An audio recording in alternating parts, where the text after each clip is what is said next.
A lot of people don't know how or don't understand the views menu over here on the left hand side. So I'm going to review that with you right now. So this is the standard coming from AMS. So what you want to do is go down here to user options. Opens up this window, and I suggest putting everything over here that you could ever possibly want in the meantime. You can click on the top one, click on the bottom one, and move them all over. But there's sometimes there's not things in there you don't need to have, like statements we don't care about too much. A lot of agencies don't use sub customers.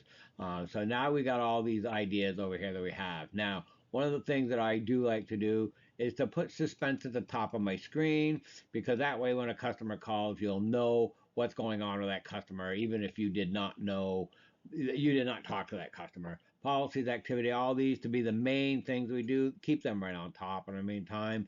AJR you don't need, that's on the front screen. I like to put all my money stuff together. So I'm going to put up here register up here. I'm going to put my invoices up there.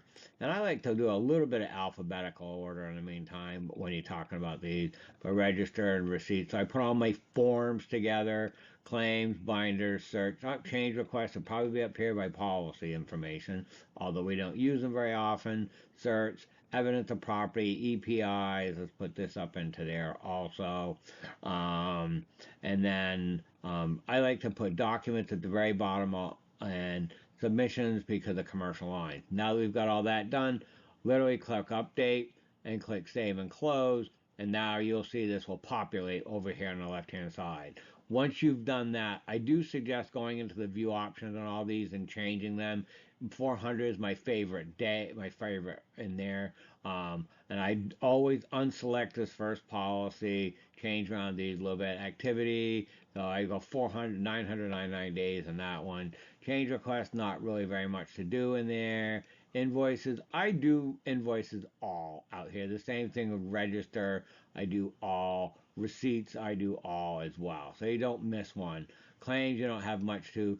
Binders, I put in here binders, and I like this one master with holders for binders and EPIs. Certificates get a little bit close, but binders you can also change a color. We don't have very many colors.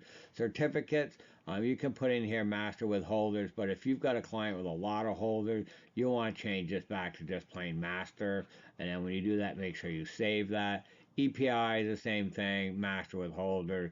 Notes, not too big deal. Neither is submission. Documents is a biggie that you want to go through. You want to make sure you're at least 400, maybe 999 days. But make sure you use this. Include e-forms and e-form attachments when you're done with that. Okay? If you have any help, I'm as easy to get to as 123, or hit on the bottom of my email and book with me.